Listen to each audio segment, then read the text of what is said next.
All right. Happy Friday, everyone. And we are live with another episode of Learning Tech Talks, where we are continually exploring the landscape of learning tech while cutting through the fluff. So today I'm joined by Koreen Pagano. I made sure I pronounced it right. I even did the hand gesture like you told me, so I wouldn't forget. There we go. And Chris Milligan, and they are from Degreed. And they're joining me today. We are going to be talking about all things related to the skill economy. So it's going to be an interesting discussion on skills, upskilling, reskilling, smart skilling, whatever buzzword you choose to use to describe it. We're going to dig into it. And if you're joining us live, go ahead, give us a thumbs up, share the post, tag somebody in who'd benefit while we're getting started here. And while you're at it, go ahead and comment and tell us where you're joining from. We actually have a pretty diverse group this morning. So I'm in always Waukesha, Wisconsin, middle of the U.S., where it is smoking hot. It has been so hot recently here, believe it or not. And so, yeah, that is where I am. Koreen, we'll do this kind of like top to bottom thing. Koreen, why don't you let us know where you are? Yeah, I'm in Carpinteria, California, which is just outside of Santa Barbara, and it's actually pretty chilly here. So we're flipping define chilly though. Like 65 Fahrenheit. In the Midwest, that's board shorts and flip flops weather, right? We're getting excited to go out if it's May and it's 65, but that's fair. I suppose in California, 65 can be chilly, which is why you're wearing a long sleeve jacket. Yeah. Okay. How about you, Chris? Hi, Chris. I'm in my linen shirt because it's warm here as well. So I'm in Greece, on the island of Crete, in the Mediterranean. So it's good temperature here. Okay. All right. And so, but by your accent, we talked, I actually didn't ask this before we went live, because your accent would tell me Greece is not your native, right, where you came from. Is that a fair assessment? That's true. I'm an Australian, but I live in London, just to make things more confusing. Okay. Make it so you were from Australia, you live in London, and you happen to be joining us today from Greece. Exactly. Yes. Okay. All right. Well, that makes perfect sense. I would expect nothing less. Okay. So, icebreaker question before we get into the whole skill stuff. I have not heard the answer to this, so I'm looking forward to it. And I'm going to reverse order this. So, we're actually going to go down to Chris first. And for those of you who are watching, comment in and share this. But I want to know, what was, when you got your newly minted driver's license, what was your very first vehicle? So, Chris, you go. So I opted for a four-wheel drive. It was a Toyota Hilux, and that was a great utility vehicle for the drive-in cinema. So, you put a mattress in the back and a little esky, and off you go on your dates with your new driver's license. So it was good. Okay. All right. So four-wheel drive, I suppose that makes sense. If you were in Australia, I would. It fits with my perception, the stereotype that I would expect in Australia. Surfboard also. Exactly. Really well. Surfboard, mattress in the back. Yep. Perfect. Okay. While I did not know that fits the expectation that I had. Got it. Okay. How about you, Koreen? So I'm from Michigan, so I actually have familiarity with the Midwest climate, although I've lost it now that I'm in California. But my first car had to be a Buick. It was a Buick Century. And I had it for a full year before I had to share it with my sister, who promptly crashed it and ruined basically the entire car. But I had a good year of driving that Buick Century. Okay. All right. So mine, I didn't have a cool, right. I wanted a Jeep Wrangler, right, with a soft top or whatever. So a red one, right? It had to be red. So that's what I wanted. Unfortunately, that isn't what I got. So when I first got my license, my parents were like, "You're not getting your own car, so you're going to drive your mom's," which was a Buick, but it was a Buick Riviera. She took magnificent care of it. It had a touchscreen, believe it or not, 1989 Buick Riviera touchscreen. Now, this touchscreen was not like the touchscreen now, but that's what I drove for years. And I loved it so much that when I actually finally bought my first car, I upgraded. I got the 1990 edition of the Buick Riviera. And so I hauled around in this Buick Riviera for a very long time. So I was not as cool as you, Chris. And maybe that's why I go by Christopher versus Chris, because I'm not the cool hip guy. But yeah, that was my first vehicle. All right, so let's dig into it. Let's transition off the car things and all the fun stereotypes that we've dove into here. But we're talking about the skills piece, and I want to dig into, before we get too far into it, a little bit of the background, because part of this is we're talking about Degreed and skills, and now we've got Adepto into the mix. So let's kind of ground things a little bit in terms of what is, between the two of you, how do you define Degreed, just so people who may not be familiar with it can kind of say, okay, Degreed is this, and then how does that connect to skills? You want to take that, Koreen, and I'll talk a bit about it, how Adepto fits into that and Sure. what we're doing moving forward. Yeah.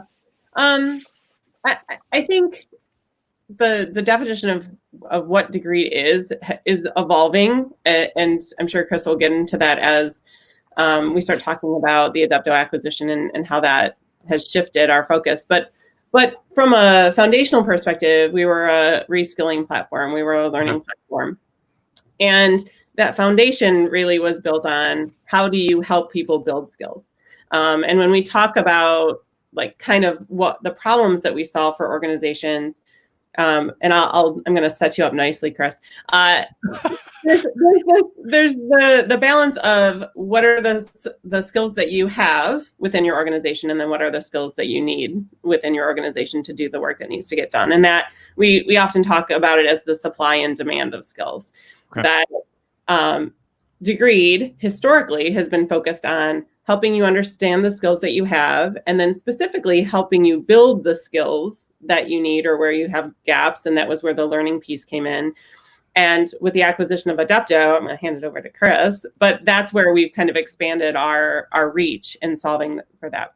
Okay. So before you jump into the how does the Adepto then tap into that, I think it's an important clarification to make, because at least in the space, a lot of times when people think Degreed, they think LXP, which LXP is defined as, I actually, the acronym itself to me is just frustrating because it means so many different things to so many different people. And being an LXP could be something, you could be SharePoint and be an LXP. So really understanding that the focus of Degreed has always been on skill, understanding skills and developing skills. That really was the core of Degreed. Okay, so we've set that up. So now you say, okay, great. You know your skills, you develop your skills, we're measuring skills, things like that. Then Adepto comes into the picture, and we say, why Adepto? What was Adepto doing that now took that to the next level? So Adepto was focused on putting skills to work. So we labeled ourselves a total talent platform, which was really understanding all of the skills available to the business to get work done. And that was either on your current workforce or your potential future workforce. So building networks of potential employees or contractors. So Adepto really looked at what is the demand for skills in the organization. So we integrated onto the different platforms where work or demand for skill is generated, applicant tracking systems, vendor management systems, and others. And so our focus was really on how do we help businesses find the skills they need at the point of need, whether that's for a full-time piece of work, a project, or a gig, or something else. And so we were partnering with Degreed for the last couple of years, and a lot of our clients were saying, well, how can we get a better insight into the skills we have? Because our focus was really on the demand, and we couldn't answer for that. So in December, we joined forces, and the Adepto team became Degreed. And so now it's actually called Degreed Career Mobility. Adepto is, as a brand, no more. But all of the functionality and technology and team exists now within a Degreed suite of products. And so with those capabilities combined, Degreed now offers a view of all of the supply, so the skills that your business has, the gaps that your business has, and can push people to develop those. But also with understanding the skills that are needed, we can actually start to really have that cycle completed by saying, okay, well, here are the skills you need to learn. We're actually going to put you on a stretch assignment, which is available here, or you've got that skill. Let's reinforce that by undertaking this project or task. So that's how the two capabilities are coming together. And that happened, nearly 6 months ago. So it's it's amazing how much has happened since, actually. Yeah, I'm actually curious to hear how the journey. We'll dig into that a little bit because I when we were getting ready for the show, I was actually thinking about it. I'm like, I know I remember when the announcement came out, and I'm like, what? Oh, wow, it's been 6 months now. So it'll be interesting to hear how that's evolved. But it makes sense to me, right? That you have all this skill data, and this is what we were talking about a little bit before we go live. On the degree, you have the skill data on people, you have this stuff, but what do you do with it? And it seems to me that that's where Degreed career mobility, right? Is that what it's called? Is that okay? Yeah. So right now actually it lets you do that. Now, the one thing though is that does require us to operate outside the silo of learning and development, because to your point, what you talked about, Chris, that skill data requires us to actually tap into other parts of HR, other parts of the business to actually understand where are those needs, what are those skills, where do we need to put those skills to work, and those skills aren't all happening within learning and development. Is that a fair assessment? Yeah, absolutely. I mean, one of the things that is really important to understand, I think, from our philosophy perspective, but I think, when you dig into it, it makes sense. We're developing skills all the time. And it's not just in specific learning context. We're building skills in jobs and opportunities that we're taking advantage of. We're building skills outside of work in our extracurricular activities and development things that we're pursuing on our own. So skills are like this great, awesome, interesting, evolving thing for each individual. And what we're trying to do is provide more insight into organizations about what skills are in that organization, how they're evolving over time, and giving organizations the opportunity to influence that evolution, either through hiring and staffing or contractors, as Chris mentioned, or by L&D efforts where you can say, here are initiatives where we need to invest L&D dollars to build skills. Okay. So I want to dig into that a little bit, but before we do, let's tap into kind of the problem statement, because this skill thing has rapidly rocketed to the top of every conversation I'm in, and you see it just about everywhere. And granted, I will say, I don't think this is new. I think this has been coming for some time. I think now it's just hit a tipping point where organizations can't ignore it anymore. But what have you seen as if you've been working with organizations and you're doing this? What's changed that has suddenly really made organizations focus on it? Has there been a change, or what's kind of going into this?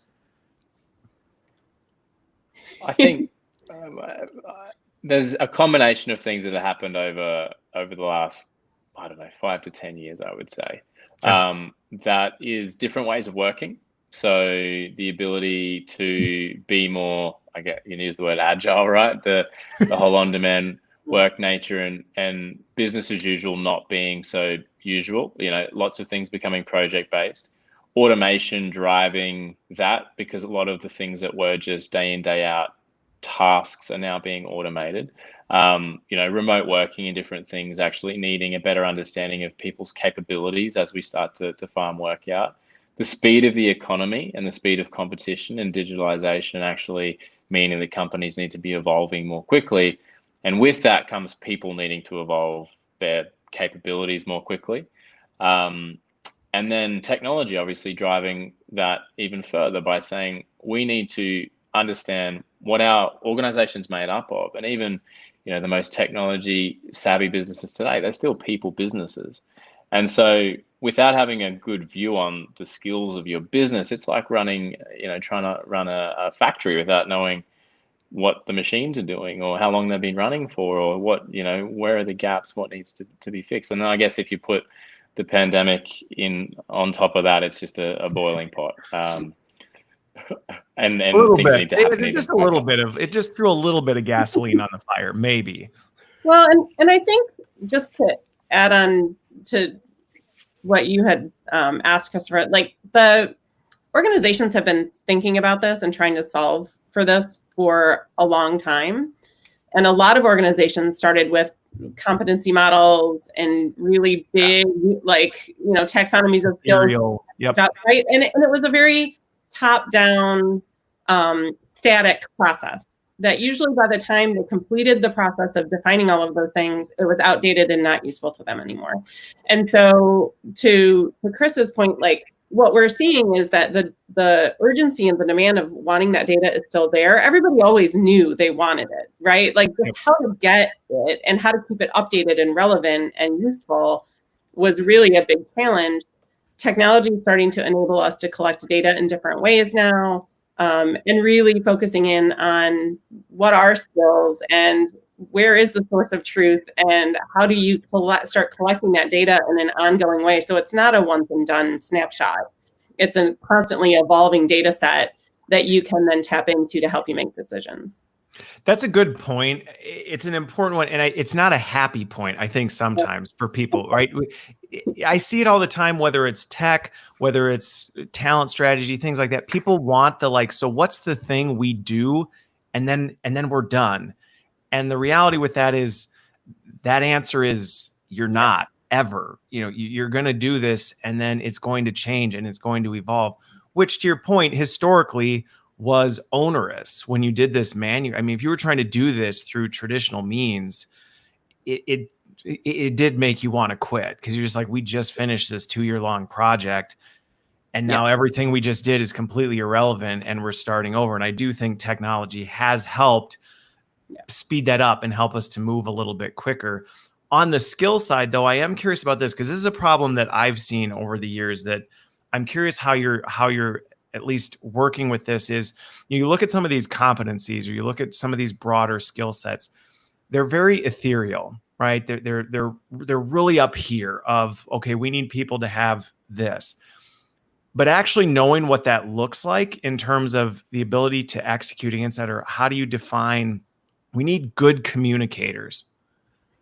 Wow. I mean, that is a very broad, communication skills is a core competency of this job. Yeah, great. But like, how do you actually then look at that and bring that down another level to say, okay, from a skill standpoint, that's great if people all have these very high level skills. But if we don't actually know what that looks like, because you could be a great communicator, but you might be a terrible digital communicator, which we saw with COVID, right? We had people who maybe were good communicators. Suddenly now they're not in front of people.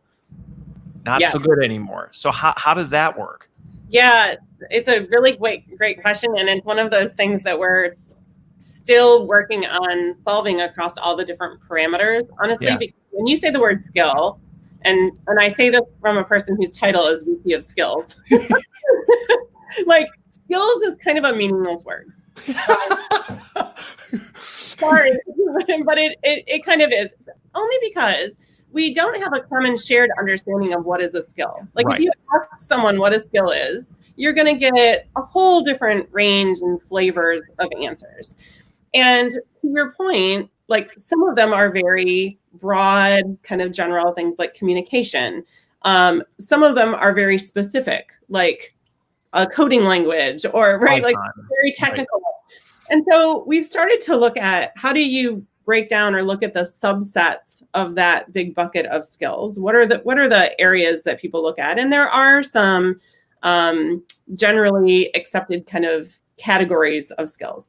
One are soft skills, higher order skills, like things that are relevant out like in any context. So communication is a good one. Intercultural competencies, conflict resolution, problem solving, critical thinking, a whole bunch of things that are kind of applicable in almost any job that you have. Yeah. And there are some more context specific skills or job skills or things that technical skills that are relevant to a particular task that you need to complete. Okay. And those things often need to be looked at together, but they're different types of skills. How do you measure them? Well, our philosophy is that there's kind of different ways of measuring skills. We look at different parameters of data sets and aggregate that together to pull together a picture of your full skill set. So one is content knowledge, or what do you know about this thing?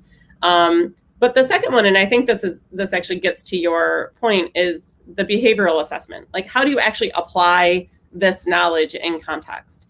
And that behavioral assessment often,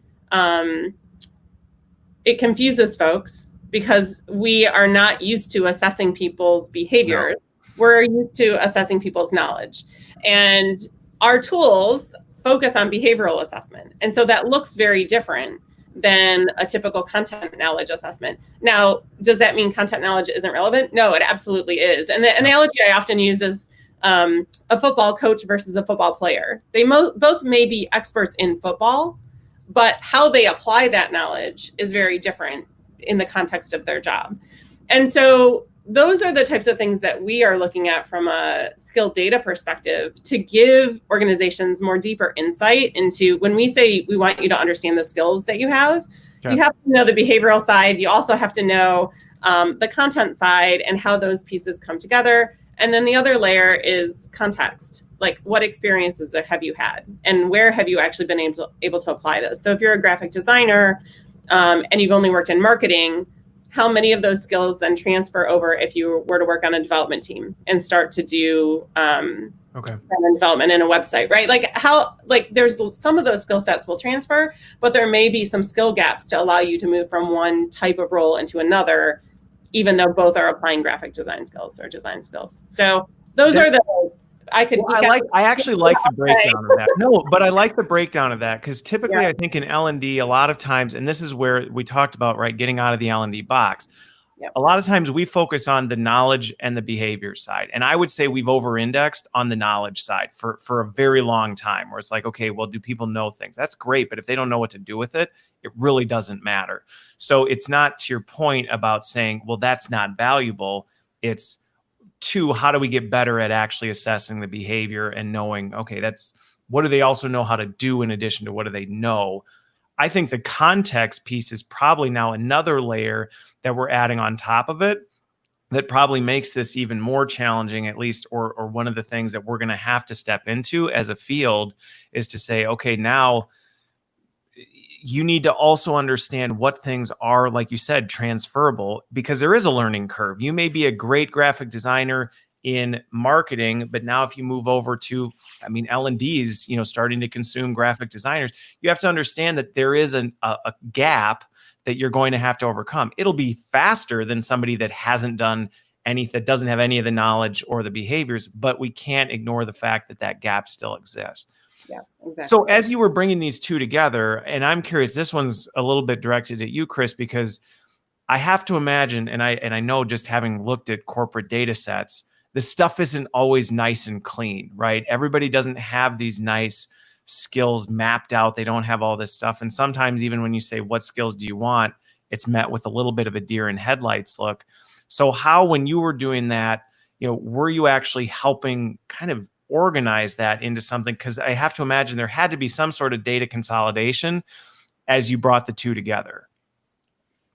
Yeah, so I'll talk to how we were solving it with Adepto, and then Koreen, maybe you want to talk to how that kind of feeds in because of Degreed's approach, which has kind of solved for that. So with Adepto, we were helping people to understand their skills through really understanding the global data set of skills, using the best efforts we could to understand. And that was a locked taxonomy. So we weren't actually allowing people to add skills in as they were becoming developed. And that was really because we just didn't at that time have the bandwidth as a company to be doing that, because there's a lot of technology innovation that needed to go into that. So we would understand people's skills based on self-assessment, based on, looking at their LinkedIn, their resume, those types of things. And then we would use some AI to be able to say, here are skills you probably also have if you have these. How we then helped organizations with that was a hybrid approach. So we would let the businesses we were working with upload their own taxonomies, which would sit alongside that, so that we could index across both. Because although we all know they're kind of antiquated and static models are out of date as soon as you've created them, the fact is they still underpin a lot of business processes. They do. And so we needed to be able to work with that. But as we took all of those bits of technology into Degreed to become Degreed Career Mobility, we're now leveraging what Degreed have there. I'll let Koreen talk to that.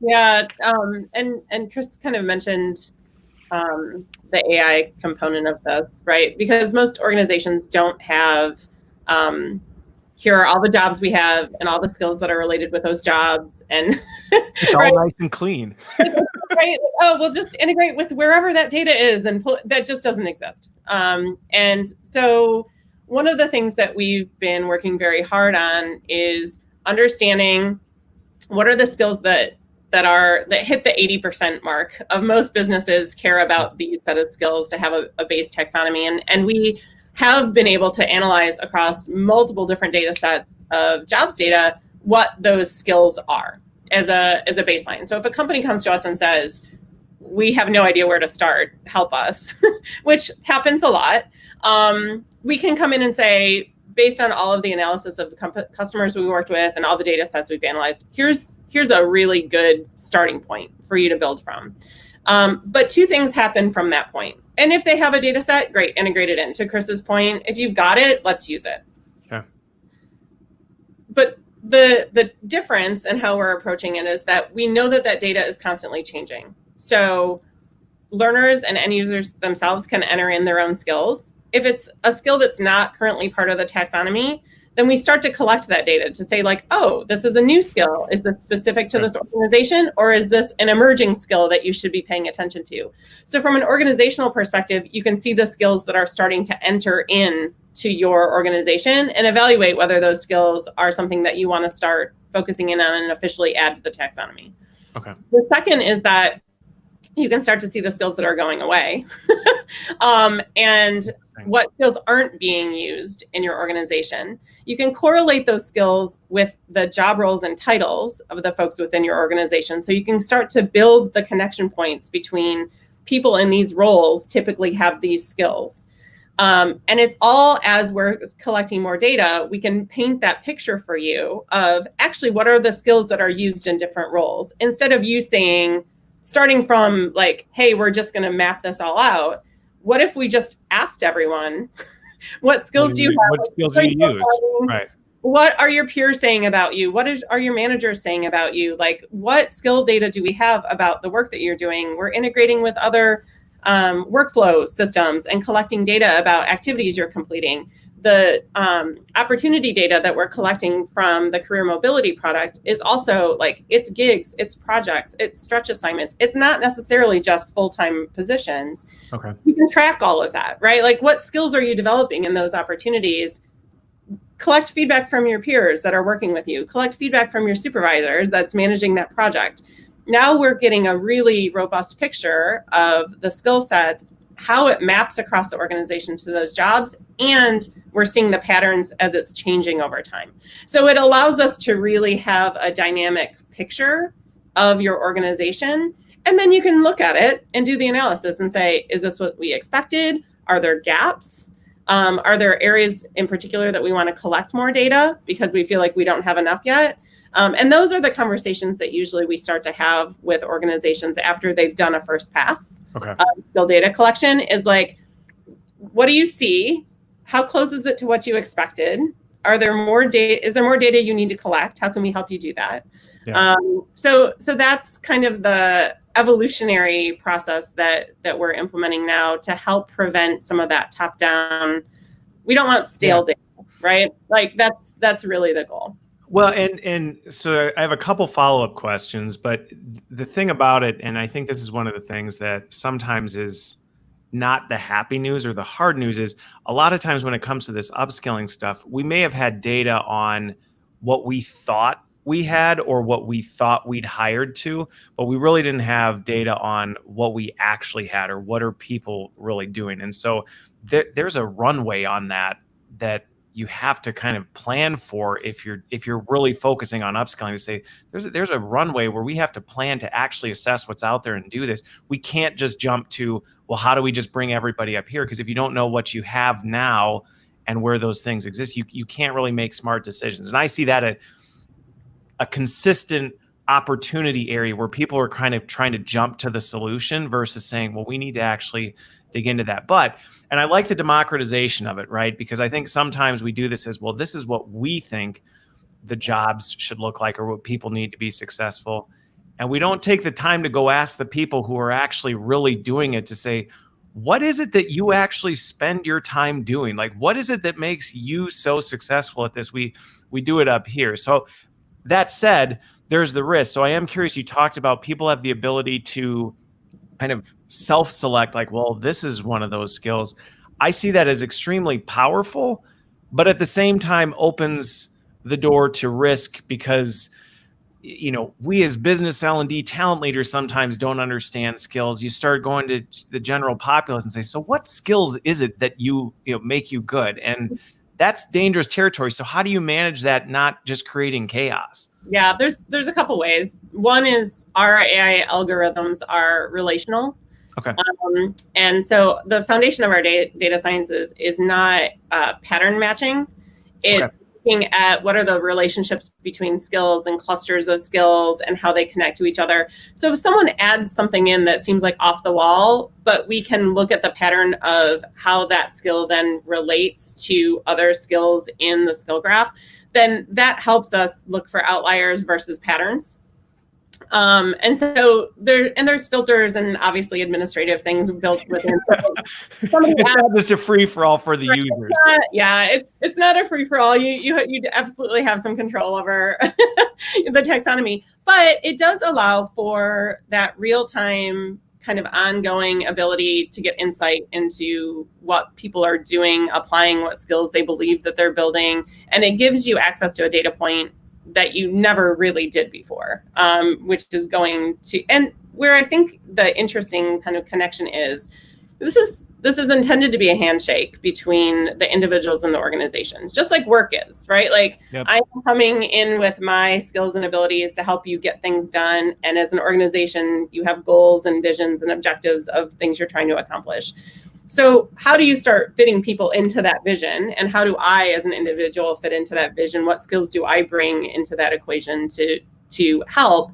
You need both sides. You need the organizational lens of what are the skills that we need, and agreement that these are the things that you're looking for. So managers being able to say, here are the skills that I would expect my team to have, or the skills that are most important to the team members on my team. That's an important viewpoint. There's the higher level HR, L&D, kind of executive level of what are the skills we need to be successful as a business, and do we have them? And then there's the individual view. And what I think we really are focused on is we don't want to leave anyone out of this conversation, right? Like the employees have their lens and their skills and their data points that they can bring to the conversation. Managers and folks that are doing mentoring, coaching, et cetera, they have their lens of things that are important to them. And then the executive level view of like org view lens. How do we bring those three together in a way that everyone's getting access to the data they need to make the decisions for themselves? And I do a presentation on skills, which we're not presenting today, but it talks about how... Don't surprise me with that. No, here's a 20-minute presentation. But the preface that I give to that presentation is that as we look at the problems to solve for an organization, we are looking at it from each of those persona views. Like, what does the org need? What do managers and leaders need? And what do employees need? And I think that is the critical piece of making this system work, is it can't only be focused on one point of view. It has to bring all of them together. Okay. So I want to shift a little bit, but I think it's still related, because Chris, this ties to the putting it to work that you mentioned before. And I think it's a much needed thing, not only for organizations. I see it as a need for organizations to say, hey, we've got these gaps. We need to fill them. We need to be able to, meet this demand. But I see, on the human centric side of things, that's a huge area for people to feel like they're growing and developing and they're putting their skill, right? What's the incentive behind this for me? So I'm developing these skills, or I have this stuff. So what? Because the risk to organization, it's a talent risk. If you don't capitalize on that, you run the risk of people going somewhere to find somebody who actually does appreciate what they bring to the table. So I have to imagine part of this from a talent mobility standpoint, what is that user experience like, or how does this tap into the user experience to say, yes, we're collecting all this information, we're actually helping you assess your skills and build your skills, but how does it help the end user see how to put it to work?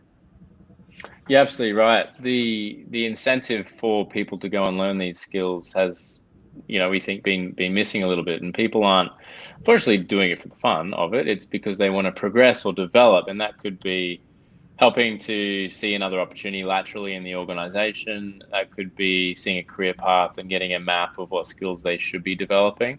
So what we're trying to do is to put right in front of people where they're used to coming into Degreed, now saying, here are the opportunities available to you based on the skills that you're learning, the skills that you have, and where you want to get to into the future. And those different opportunities could be anything from a stretch assignment, which is, purely learning based, or a project or a gig around, you've just acquired these new skills, put these to work. Obviously the full-time type of mobility is also something just as valuable for the organization as the individual. And historically, those opportunities have been very hidden, right? There might be a system where you can go on the day you're annoyed with your current manager to go and find, that job that may be posted in the internal site, but you're probably going to leave by that point. What we want to do is actually get ahead of that and provide individuals with a way that they can demonstrate their abilities to everybody in the organization, and democratize it a little bit. Again, we don't want that to be a free-for-all. We don't want people going all over the place. There needs to be some organization governance and process around that. But for the most part, I'm hidden as an employee. My manager knows who I am, my team knows who I am, maybe my manager wants removed. But other than that, I want to be able to be seen and find what opportunities I could apply my skills to. For the organization, it's obviously beneficial to keep people engaged, and we know there's an ROI case for that. We know it costs 1.5 times somebody's salary to replace them, and we know that lack of opportunity is a big reason that people leave businesses. And so that's one area, and then also just the efficiency gain, because we know also that people maybe have some extra capacity, or there's skills that they want to be working on, or opportunities that they'd be more interested to progress on. So if we can open that up, it's really just a big maths problem, right? If we can match the demand to the supply, the better we understand our supply, the better we can match that demand. And so really what we want to do is start with that individual and the data set, which is why it was so exciting for us to join with Degreed with that data set, and the usage that then generates that information for people. Well, because you look at what happened with the whole pandemic crisis. To me, this was a huge opportunity for this kind of thing, where organizations may have been looking, and I've worked in them, I've been part of them, where part of the business was getting crushed and another part was just thriving. And the big gap was we didn't have you don't have any visibility into that talent set. And so people end up leaving, right? They get ripped out, they get moved on, instead of saying, hey, this is here, but we know this talent set exists. We can just mobilize this talent set. And instead of having to try and bring people from the outside, we can actually move people around to be a little more agile as a business, versus saying, well, this division's not doing so well, so we just need to cut back there, despite the fact, hey, exactly. Here, it's huge. I have to imagine the other one. Oh, go ahead. No, go ahead. I was just going to say, it's the build, buy, borrow that HR has talked about forever. Obviously, we're looking to build as much as possible. But in any business environment, what we're trying to do is give the organization visibility to then make those decisions. Whether the business is contracting, we can figure out who has the right skills to put into the right places, whether it's growing. If we have understanding of all of the skills of our organization and the level of those skills, and we can deploy them, on demand, there should be no business opportunity that company can't pursue. If we think about divestments, what skills do we need in each organization? If we think about mergers, okay, imagine if we knew the skills across both businesses coming together. It's really just about having the information. I think a lot of businesses have unfortunately been, flying blind for the most part. Right. Flying blind or operating off gut feel. Well, I think this is what we really need, or what we need to do. I have to imagine another one, going again, thinking up from learning to the more talent standpoint, is even from a recruiting standpoint. I think on the recruiting end, not only are you going to be able to better hire candidates based on, okay, hey, this is the actual skills it takes to be successful in a job, but I look even on the recruiting side, how many times I've had a great candidate, or I've recruited somebody. We spent a ton of time and money, right, bringing someone along, and then this opportunity is not the right one, or I have two great people, and then the one goes off, right? The one goes off because, well, I didn't know it was a black hole. I didn't know there were other opportunities that we could have connected this person and brought the talent into the organization. Yeah. And the other thing I love about the Degreed, deployment and launches and successful customers is that manager engagement, right? Because if you think about recruitment, at the end of the day, recruiters are servicing the person who needs to get the work done, which is the hiring manager. And so what we want to do is put, for the most part, that insight into the hiring manager's hands so that they can very quickly get the right skills, provide those opportunities. And some businesses will be centralized and everything will run through a recruitment team, and others will be more decentralized. And we want to cater to both of those. But that visibility for those who need to get work done is key, because so often, I was talking to one telco customer, and only about 16% of the jobs that are generated in that organization ever make it to the recruiting team or the applicant tracking system, which is great. But other organizations are a lot higher than that, because that's just the standard. Oh, we need to hire someone. All right, go and post a job. It's very difficult to look within. Well, and it makes sense, because it is hard to look within, right? If you don't have this data set, if you don't have this data on your people, it does make it really hard. And the people that come to mind are going to be the people within your social circle.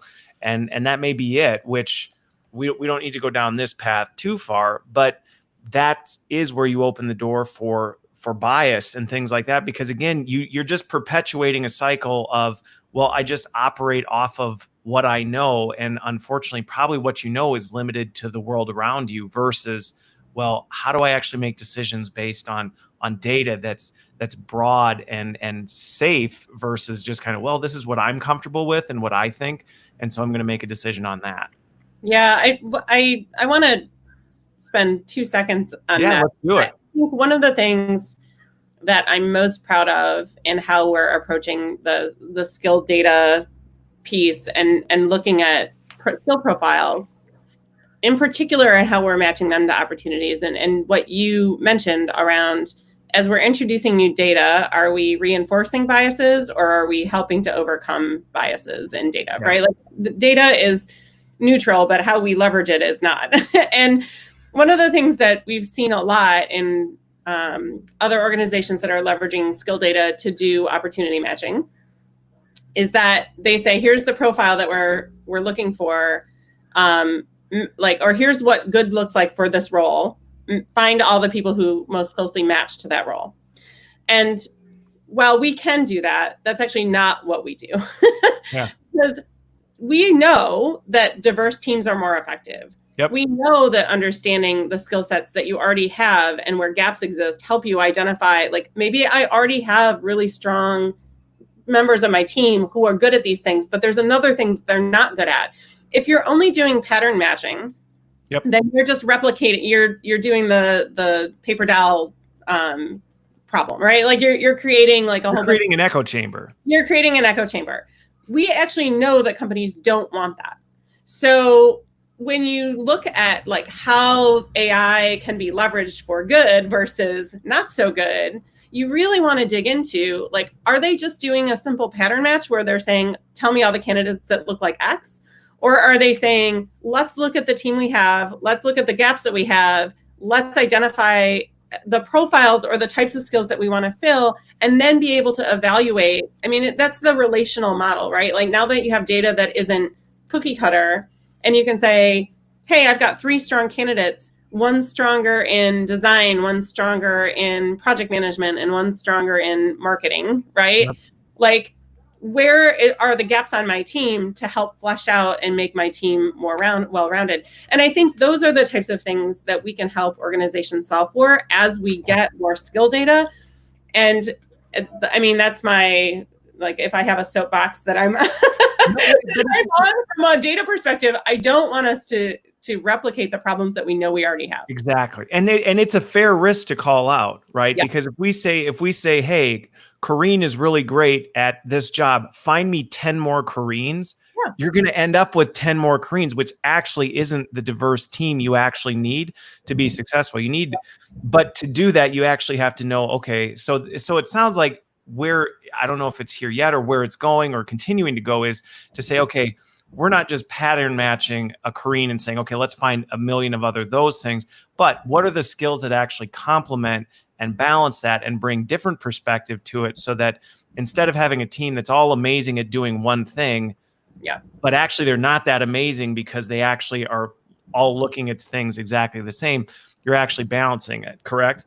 Absolutely. I mean, if you look at sales, there are people that have different strengths in sales. It doesn't mean that one type of sales profile is better or worse than another. It means that they have different strengths and weaknesses, but you could have a very different sales skill set, or different personality, or different traits that they bring to those roles that help round out a really robust and successful sales team. It's the same in any department, right? Right? It's the same in any team. It's the same. And so being able to say, we're not going to tell you that everybody has to look like Koreen. We're going to tell you Koreen's successful in her role. Here's her strengths, but here's her weaknesses. Do you have somebody who does really good data visualization? Because that's not Koreen's strength, right? There's things that we can tell you to help you round out your team to be competitively successful in the market, rather than saying you're going to create a whole bunch of paper dolls. Well, and bringing the external data helps benchmark, because, right, I mean, there's no shortage of personal bias that people, well, I think this is what makes our team great. And it's like, well, maybe, but is that actually the case? And let's actually compare that to other data, because everybody has blind spots that you're not going to see and go, you know what, I guess I didn't think about that, or this actually would bring value to the team. So, I think Sharon's point's really good, right? It's not the idea of just replicating the same thing you're doing over and over, but the data and the skill data is actually helping us make it better on the other end, which I think is an important factor, regardless. With that, there was one other point I was going to make about that, because I think it is a really important factor, but again, it has to be taken carefully. And I think those are good questions to dig into. For people who are kind of going into this skill data, is how are you doing this in a way that's actually building a stronger team versus creating more of the same? Oh, this sales situation is an easy one to focus on, because you may have, right, the very aggressive, the great closer, the very outgoing, gregarious salesperson. That may work in certain situations, but there may be other situations where that will have a polarizing effect to a potential customer. So I think that balance is key, which is why, I mean, the data is all showing diverse teams perform exponentially better than universal teams. So on that though, that's a fundamental shift, I think, for a lot of organizations, right? That's a fundamental shift for leaders. That's a fundamental shift for just the way organizations operate, to think of talent as not, in a box. You're here, you do this is all you do. And we don't necessarily want you going other places. For managers, it requires managers saying, hey, you know what? I need to think differently. And I actually need to know what my team does and what their strengths are. And how do I actually shift the work and the things that we're doing to play to people's strengths, versus just saying, well, I need 10 Koreans just to go out and take care of all this, so I don't really have to think about anything. How have, on both ends, because I have to imagine, you have that on the Degreed side. I know the democratization of that has had to have been there, but even on when it was still Adepto, and probably continues with career mobility, you're dealing with that with that. How do you work with organizations on that? Because that is a big shift. Yeah, so I'll talk about the career mobility side first. It's always important to tie whatever we're doing to the messaging or the why that's behind that, right? And not every business will have the same driver for this type of approach. So understanding what that is, and then focusing in on that, it could be the case there's an IT services firm that has a very stovepipe mentality when it comes to accounts. So the inefficiencies there are when one customer gets really busy, people are kind of segmented to another account and therefore can't solve the customer problem as quickly as possible. And they have to go through all these internal checks and balances to mobilize skills. And that has a direct revenue hit to that business. And so focusing on that, we're very acutely aware of some of the change management that needs to happen in the organization. And our customer experience team will work alongside saying, look, here are the messagings, here are the ways to get managers comfortable with this if they haven't been used to this before. We want to show some early successes, prove the ROI that this makes sense. Other organizations who may be more used to, collaborating or staff moving around and like professional services. And for them, it's really around how can we improve the customer experience by understanding the skill sets at a deeper level and recognizing that people, as you said, don't do the same thing day in, day out. They actually move and shift into the different work as it comes up. And so what's important is representing what that skill is. And so the way that we're really looking to try to approach everything we're doing is tying it to the business objective rather than saying, career mobility is a nice thing to do. While that may be true, it really needs to fit into whatever that business strategy is at that point in time. So, Koreen, I'll let you jump. I think the one thing I would just tack onto that to really reinforce is that language is so important, Chris. I mean, I think to people who are watching this, right? So often we kind of approach this stuff from the, right, talent mobility is great. That's really good. Instead of necessarily tying it to, no, and here's on the business side, the impact you're going to see as a result of it. We can't always just use this kind of, kumbaya language because it doesn't always resonate with the business leaders. Go for it, Koreen. Jump in on it. Yeah. The one thing I was thinking just as Chris was talking, and this gets back to the employee, what's in it for me side of things, which there's a couple things I think we hear from organizations that are signaling big culture changes within those organizations. One is that we do get companies that say, oh my gosh, if we start marketing opportunities, then my employees are going to leave my team, right? Or my best employees are going to leave my team. And so that is a culture shift and a mentality shift, I think, for a lot of managers to think about, I'm going to hire good people, I'm going to grow those good people, and then those good people are going to want to go work someplace else. And the reality is they will go work someplace else, whether or not you want them to or not. It's happening. And I'm saying that kind of flippantly in this context, but it's what's playing in my head when people say that is that if your attitude is that you own someone or that you're going to limit their development, then they're going to leave anyway. They will realize that, right? So this is an opportunity for you to help encourage and grow and keep people in your organization. And that shift is hard. I mean, we can talk about it very casually here, but it is a hard shift. It can't be underestimated. Right? It is a powerful force of people not necessarily wanting to lose their best people. It is human nature that we want our best people to stay and continue to work and be successful with us. And I think what we're starting to see is that just market demands and the way that people are working now and the average tenure at companies and everything is starting to shift for keep your good people in your organization to help your organization grow as long as possible. And whether that's on your team or not, that's a huge shift. The other shift is that a lot of companies are looking at the career mobility product, not as I'm going to change from one job to another job or one team to another team, but that there are projects and stretch opportunities and coaching and mentoring opportunities. And a lot of organizations have very matrixed work styles now. People are working on an initiative or a project for a year or so at a time. And being able to advertise and market and say, hey, we're spinning up a team to work on X, and here's the skill sets that we need to flesh out that team. That data doesn't exist today. That it's not really stored anywhere. So it's creating kind of a culture shift in thinking about how do we think about the work that we do.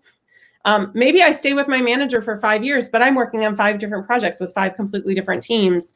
So it's not even necessarily about losing a person. It's about allocating the people to the right places to keep them engaged.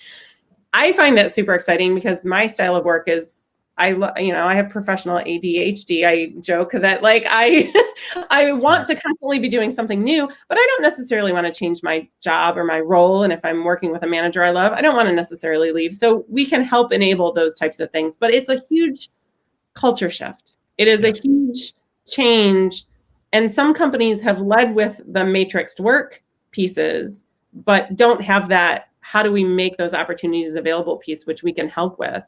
And then other companies are just starting to think about what does it look like to do matrixed work and like have people work across the different parts of the organization. Okay, last piece. Yeah. What's it for me? We focused a lot on skill data, highlighting gaps. Yep. Right? Like that we can help organizations see what skills don't exist. On the employee side, as you start to say, hey, there's all these opportunities available for me in my organization through the career mobility product that I'm accessing through Degreed, what are my strengths? How do I market my strengths and not highlight the gaps or the weaknesses? Right. And how do I say, hey, I'm a great candidate for this role because here are the things that I can bring to the table? So we're actually shifting. Historically, Degreed has focused on skill gaps because we've been focused on how do you close them through learning. With the talent product, now we're saying, okay, great. In career mobility, here's your strengths. Here's how you can market yourself. Here's how you can talk about what you're good at and see how your strengths map to opportunities in the organization.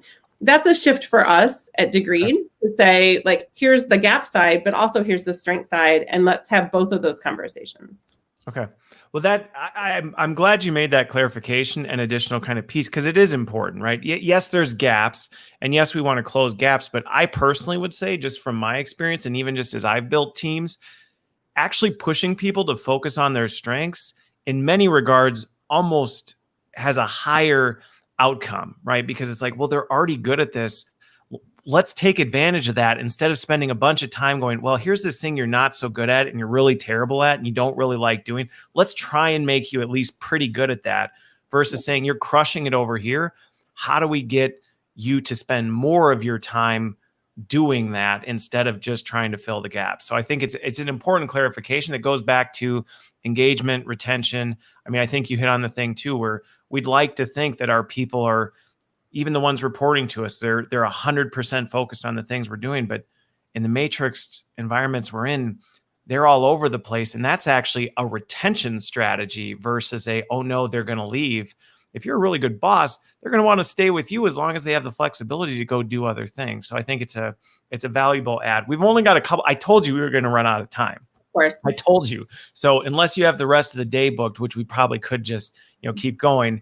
My last question is, and hit this at a very high level, because I think one thing that this has shifted a little bit, especially with the kind of integration of the two, is where you're playing in the tech ecosystem now has evolved, right? I think before it was a very clear, distinct, like, okay, and this is the box we fit in. And I really think you treaded in multiple boxes anyway before, but now you've really kind of blown the walls off off those boxes. Is that fair? I mean, where would you say you play now?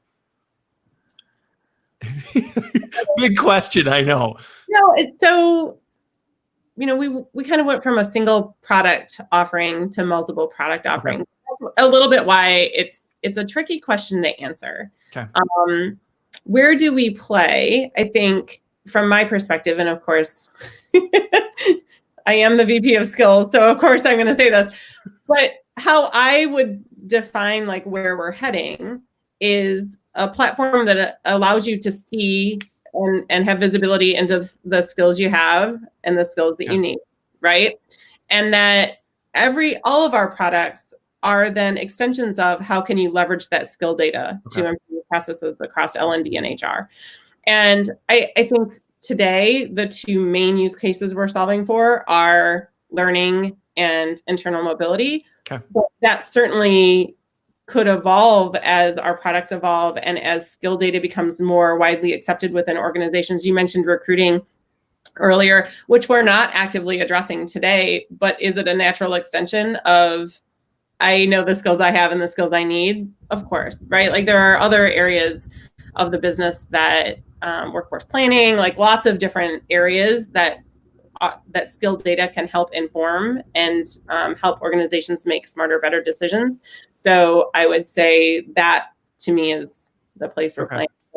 Well, I mean, the underpinning of it is if skills is the foundation, if it's the frame that what you've built on top of it opens a lot of doors. But I think it at least helped me kind of clarify, okay, but what are maybe the two big areas that you're playing in today? Will that evolve? I'm sure, because if skills are the currency that you're operating on, if that's your, if that's your coding language underneath it, that can go in a lot of different ways. Anything you'd add, Chris, before we wrap? I'd only add on that we're always going to recognize that data is going to come from other sources. And so whether it's demand data, supply data, or any other data, we're always going to be an open ecosystem and integrating in with all the other technologies that the customer has. Okay. So instead of taking it's a good clarification. Instead of taking we're trying to build the new panacea that everybody has to, the goal is to still remain we want to be the system that connects other things. Yeah, absolutely. Awesome. Well, this has been fun. I could continue this for a long time, but I appreciate you both being here from the other side of the world and from the other side of the country. This was a fun discussion. I hope you got a lot out of it. I hope everybody watching has a much better idea of, one, the whole skill space, but also where Degreed's going and what Degreed's doing with things. So thanks everybody for being here. Thank you both for being here. I hope you have a fantastic weekend, and we will see you all next week.